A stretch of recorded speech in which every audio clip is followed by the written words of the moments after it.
నమస్తే, welcome to our voice. నేను journalist నవత. ఒక సీనియర్ జర్నలిస్ట్ ఈ వార్తకు సంబంధించి చెప్తున్న న్యూస్ని నేను చూసిన తర్వాత భారతదేశంలో దక్షిణాన ఇప్పటి వరకు కుంభకోణాల్లో కాంగ్రెస్ గురించే మాట్లాడుకుంటాం కదా, A to Z కుంభకోణాలు అని. అంతకు మించి కుంభకోణం చేసిన ఘనుడు, మహానుభావుడు, తెలంగాణ తెచ్చినా అని చెప్పుకునే సృష్టికర్త అనే కేసీఆర్ అని తెలిసి ఆ వీడియోని మీ అందరితో షేర్ చేసుకోవాలనిపించి నేను ఈ వీడియో చేస్తున్నా. ఇప్పటిదాకా కేసీఆర్ చేసిన తప్పులకి కేసీఆర్కే శిక్ష పడుతుంది అని చాలామంది చెప్పేవాళ్ళు. కానీ కేసీఆర్ చేసిన అవినీతి కథలో అధికారులు కూడా జైలుకు పోవడానికి సిద్ధంగా ఉండాలట. అన్న చెప్తుంటే నా మైండ్ బ్లాక్ అయిపోయింది. ఇంత పెద్ద అవినీతి పరుడా అని. విజిలెన్స్ ఎంక్వైరీ చేస్తుంటే మేడిగడ్డకు సంబంధించి ఆశ్చర్యపోయి ముక్కున వేలేసుకునేలాంటి విషయాలు వెలుగులోకి వచ్చినాయట. భారతదేశ చరిత్రలోనే విస్తురుపోయే కుంభకోణం దక్షిణ భారతదేశంలో, అది మన తెలంగాణలోనే కల్వకుంట్ల చంద్రశేఖరరావు హయాంలో జరిగిందట. కాంగ్రెస్ కుంభకోణం అంటాం, దాని తాతను దాన్నే కుంభకోణం చేసిండట కేసీఆర్. ఇక ఇది 80,000 కోట్లకో 1,00,000 కోట్లకో సంబంధించింది కాదు. దీనికి సంబంధించి నాకు రాస్తుంటేనే మైండ్ బ్లాక్ అయిపోయింది. అంత పెద్ద కుంభకోణం చేసిండ్రు. ఇక వీళ్ళు మళ్ళా ఏమంటారు, తెలంగాణ సెంటిమెంట్ను తీసుకొచ్చి లోక్సభ ఎన్నికల్లో మళ్ళీ పెట్టడానికి ప్రయత్నం చేస్తున్నారు. అరే, మన ఎంపీలు లేకపోతే ఆ లోక్సభలో మన తెలంగాణ గొంతుకు ఎవరు వినిపిస్తారు? ఆ తెలంగాణ పుట్టిన వాళ్ళంతా తెలంగాణ గొంతుకు వినిపించరు. బీఆర్ఎస్ జెండా కండువా కప్పుకుంటే మాత్రమే వినిపిస్తారనే ముచ్చట్లు చెప్తాండ్రు. ఇంత పెద్ద కుంభకోణాలు చేసుకుంటూ మేడిగడ్డ అంశంలో నిర్మాణం పూర్తయింది అని ఈ సంతకం పెట్టాడు. మళ్ళీ ఆయనే 5 అంశాలు పెండింగ్ లో ఉన్నాయి అని రాసిచ్చిండు. ప్రాజెక్ట్ అంతా పూర్తయిందని సంతకం పెట్టిండట. మళ్ళీ ఆయనే 5 అంశాలు పెండింగ్ లో ఉన్నాయని రాసిచ్చిండట.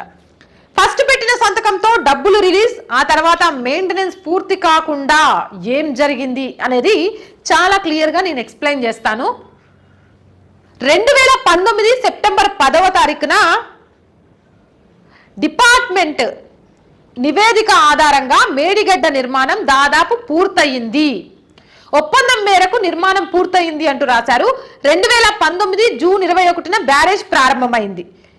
అన్ని పనులు పూర్తి చేసి 2 సీజన్ల నుంచి నిర్వహణలో ఉన్నందున బ్యాంక్ గ్యారంటీలు విడుదల చేయాలని నిర్మాణ సంస్థ కోరిందని కాళేశ్వరం ఇంజనీరింగ్ చీఫ్ వెంకటేశ్వర్లు నీటిపారుదల ఇంజనీరింగ్ చీఫ్ కు రాసిన లేఖలో 2020 నవంబర్ 11లో పేర్కొన్నారు. మొత్తం అన్ని అయిపోయినాయి కాబట్టి దాని పనితీరు కూడా చూసినాం కాబట్టి బిల్లులు ఇచ్చేయండి అని చెప్పి లేఖ రాసిండ్రట. బ్యారేజ్కి సంబంధించిన అన్ని పనులు, అదనపు పనులు కూడా పూర్తి చేసింది. బ్యారేజ్ విజయవంతంగా ఆపరేటింగ్ లో ఉంది. కాళేశ్వరం ప్రాజెక్టు మొదటి సర్కిల్ ఎస్సి నివేదించారు. బ్యారేజ్ మొత్తం పూర్తయిపోయింది. సూపర్ పనులట, మస్తు నీళ్ళు వచ్చినాయట. మీరే చెప్పాలా మరి, ఈ మేడిగడ్డ ప్రాజెక్టు, కాళేశ్వరం ప్రాజెక్టు ద్వారా ఎంతమందికి వ్యవసాయం చేసుకోవడానికి నీళ్ళు అందినాయి అనేది. 2020 ఫిబ్రవరి 15న బ్యారేజ్ పూర్తి స్థాయి నీటి మట్టానికి నీటిని నిల్వ చేసినాం. బ్యారేజ్కి చివరిన సీసీ బ్లాక్లు 2 సీజన్లలో 70 టీఎంసీలు ఎత్తిపోసేదట. 3,000 టీఎంసీలు దిగువకు వదిలామని చెప్పారట. మొత్తం 2020 ఫిబ్రవరి 15కే బ్యారేజ్ పూర్తి చేసినట్టు, దాంట్లో మొత్తం నీటి మట్టంతో నిల్వ చేసినట్టు, అందులో 70 టీఎంసీలు ఎత్తిపోసినట్టు, 3,000 టీఎంసీలు కిందికి వ్యవసాయం చేసుకోవడానికి వదిలినట్టు కూడా చెప్పిందట. 2020 ఫిబ్రవరి 29 నుంచి డిఫెక్ట్ లయబిలిటీ పీరియడ్ మొదలైంది అనే విషయాన్ని కూడా చెప్పిందట. ఈ సమయంలో ఏదైనా లోపాలు వస్తే తాము చేపడతామని ఏజెన్సీ అండర్టేకింగ్ కూడా ఇచ్చిందట. పని పూర్తయిన సవరించిన అంచనా ఇంకా పొందనందువల్ల ఫైనల్ బిల్ ప్రాసెస్ చేయలేదు అనే విషయాన్ని కూడా చెప్పిందట. మేడిగడ్డ బ్యారేజ్ దాని అనుబంధ పనులు పూర్తి చేసేందుకు నిర్మాణ సంస్థ పని ధృవీకరణ పత్రం జారీ చేస్తున్నట్లు 2021 మార్చి 15న ప్రాజెక్ట్ ఎగ్జిక్యూటివ్ ఇంజనీరింగ్ లేఖ రాశారు. ఒరిజినల్ బ్యాలెన్స్ పనులు, బ్యారేజ్ డ్యామేజ్ పనులు, ఒరిజినల్ డ్యామేజ్ పనులు 5 పెండింగ్ లో ఉన్నాయని, డ్యామేజ్ పనులు 10 పెండింగ్ లో ఉన్నాయని, వీటితో పాటు వెన్స్ కి సిమెంట్ పూత ఊడిపోతుంది, అది దెబ్బతింటుంది అనే విషయాన్ని కూడా చాలా క్లియర్ గా చెప్పారట. దీంతో పాటు ఇంకా వీళ్ళు చెప్పిన అంశాలు ఏంటి అని అంటే, బ్యారేజ్ చివరన సీసీ బ్లాక్లు చెల్లా చెదురు అయిపోయాయని, 7 బ్లాకులలో వెన్స్ 17, 18, 19, 20 వీటి కింద నీటి బుడగలు కూడా ఉన్నాయని, అవి ఇప్పుడు బాగు చేయకుంటే బై ఫ్యూచర్ చాలా నష్టం వాటిల్లుతుంది అనే విషయాన్ని కూడా అప్పుడే చెప్పారు. ఎప్పుడు 2021 ఫిబ్రవరిలోనే చెప్పిండ్రు. దీన్ని పట్టించుకోలే కాబట్టి ఈరోజు మేడిగడ్డ కుంగిపోయింది.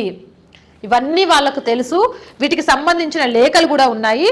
అయితే నష్టం వాటిల్లుతుందని ఎగ్జిక్యూటివ్ ఇంజనీర్ తిరుపతిరావు 2021 ఫిబ్రవరి 17న తెలియజేసిందట. అంతేకాదు ఎగ్జిక్యూటివ్ ఇంజనీరింగ్ ఇంకా కొన్ని విషయాల్ని కూడా చెప్పారు. అవి ఏంటి అంటే 2020 ఏప్రిల్ 18న దీనికి సంబంధించిన పనులు నిర్మాణం చేపట్టిన L&T కంపెనీకి సంబంధించి ఒక విషయం రాశారు. ఇప్పటి వరకు 5 పెండింగ్ పనులు ఉన్నాయి. దీనితో పాటు బ్యారేజ్ పూర్తయిన తర్వాత 10 చిన్న రిపేర్స్ ఉన్నాయి, అవి కూడా చేయాల్సిన అవసరం ఉంది అని కూడా చెప్పారట. అంటే అసలు ఇక్కడ పూర్తయిందా? 2021 ఫిబ్రవరిలో పనులు పెండింగ్ లో ఉన్నాయి. కానీ 2022 ఏప్రిల్లో దీనికి సంబంధించి సమాధానాలు లేవు. మళ్ళీ 2020 ఫిబ్రవరిలోనే ఏం చెప్పిండ్రు? డిఫెక్ట్ లయబిలిటీ ప్రారంభమైంది అని చెప్పిండ్రు. అసలు 2021కి పనులు పెండింగ్ ఉంటే 2020లో డిఫెక్ట్ లయబిలిటీ ఎలా పూర్తవుతుంది? అంటే అధికారులు ఎలాంటి సంతకాలు పెట్టారు, ఎవరి ప్రోద్బలంతో పెట్టారు? ఈ అవినీతి కనుక బయటపడితే, అవినీతిలో ప్రభుత్వం ఒకవేళ ఇన్వాల్వ్మెంట్, ఒకవేళ ఏంటి ప్రభుత్వ ఇన్వాల్వ్మెంట్ లేకుండా ఇవేం జరగవు. ఒకవేళ అదే గనక జరిగితే ముందు జైలుకి వెళ్ళేది ఎవరు? అధికారులు. ఈరోజు ఆయన ఎవరు? HMDA చూస్తున్నాంగా, శివరామకృష్ణ. పాపం ఆ జైల్లో నోరు మెదపలేకుండా ఉన్నాడట ఏసీబీ ఎంక్వైరీలో. ఈయనను నడిపించి నీకెందుకు పోయినాడు, మా ప్రభుత్వం మేము చెప్తే ఇనాలా, చెప్పొతే ఇనకపోతే నీ పని ట్రాన్స్ఫర్ అంటే భయపడి చేసిండు. కానీ ఇప్పుడు అక్కడ ఆ విషయాన్ని చెప్పగలుగుతాడా? చెప్పలేడు. ఇటు వీళ్ళు బాగానే ఉంటారు, అటు కొత్తగా వచ్చిన వాళ్ళు బాగానే ఉంటారు. మధ్యలో నలిగిపోయేది ఎవరు? అధికారులు. నలిగిపోయేది కాదు. ఎన్నోసార్లు మనం మాట్లాడుకుంటూ వచ్చాం. 5 సంవత్సరాలు ఓట్లతోటి నాయకులుగా ఏలేవాడి చెప్పు చేతల్లో చదువుకొని కాంపిటేటివ్ ఎగ్జామ్స్ రాసి అందులో గెలిచి మీ రిటైర్మెంట్ వరకు కూడా ప్రజలు చెల్లించే ట్యాక్సులతో జీతాలు పొందే అధికారులు వాళ్ళ అడుగులకు మడుగులొక్కాల్సిన అవసరం లేదు. అదే గనక చేస్తే ఖచ్చితంగా కూడా చాలా కష్టాల పాలు కావాల్సి వస్తుంది. మీ నిజాయితీ మీకు ట్రాన్స్ఫర్లు ఇస్తుందేమో, కానీ ఏదో ఒక రోజు అది మిమ్మల్ని ఉన్నత స్థాయిలో నిలబెడుతుంది. మీ అవినీతి ఈరోజు మీకు అందలం ఇస్తుందేమో, కానీ ఏ రోజు ఒక రోజు చిప్పకూడు చేతికిస్తుంది. ఆ విషయాన్ని కూడా మర్చిపోవద్దు. ఇది మొత్తం మీకెంత అర్థమైందో నాకెంత అర్థమైందో పక్కన పెట్టేస్తే, నాకు మా సీనియర్ జర్నలిస్ట్ అన్న వీడియో చూసినాక అర్థమైంది ఏంటంటే, కేసీఆర్ మామూలుగా చేయలే, అతి పెద్ద కుంభకోణం చేసిండు. దీనికి తగ్గ ఫలితం అనుభవించడానికి సిద్ధంగా ఉండాల్సిందే. ఈ రోజే ఎమ్మెల్యేగా ప్రమాణ స్వీకారం చేస్తాడు. నేను ఈ వీడియో చేసే టైంకి ఈ ప్రమాణ స్వీకారం ఇప్పుడే అయిపోయి ఉంటుంది. పాపం అయింది, ఎవరు పట్టించుకోవట్లేదు. సీతమ్మ పద్దు చూసుకుంటూ ఆయన ప్రమాణ స్వీకారాన్ని కూడా ఎవరు పట్టించుకోలేదు. ఎందుకు అనంటే గింత అవినీతి చేసినోడు ఏ క్షణంలో ఏమైపోతుందో తెలియదు కాబట్టి ఆయన ప్రమాణ స్వీకారాన్ని పెద్దగా పట్టించుకోవాల్సిన అవసరం లేదు అని జనాలు అనుకుంటారో నాకు తెలియదు. కానీ ఇంత పెద్ద కుంభకోణం అయితే కాళేశ్వరం ప్రాజెక్టు మేడిగడ్డకు సంబంధించి జరిగింది అనే విషయం చాలా క్లియర్గా అర్థమవుతుంది. మరి ఇంత జరిగింది అని తెలిసిన తర్వాత విజిలెన్స్ అధికారులు దీన్ని ఏ విధంగా ముందుకు తీసుకెళ్తారు? దీన్ని ఏసీబీకి అప్పచెప్తారా? దీని మీద సరైన చర్యలు తీసుకుంటారా? కారకులైన వాళ్ళందరినీ కటకటాల్లోకి పంపుతారా లేదా అన్నది వేచి చూడాలి. ఈ వీడియో మీద మీ అభిప్రాయం ఏందనేది కింద కామెంట్ సెక్షన్లో తెలియజేయండి. మోర్ వీడియోస్ కోసం మన ఛానల్ వెంటనే సబ్స్క్రైబ్ చేయండి.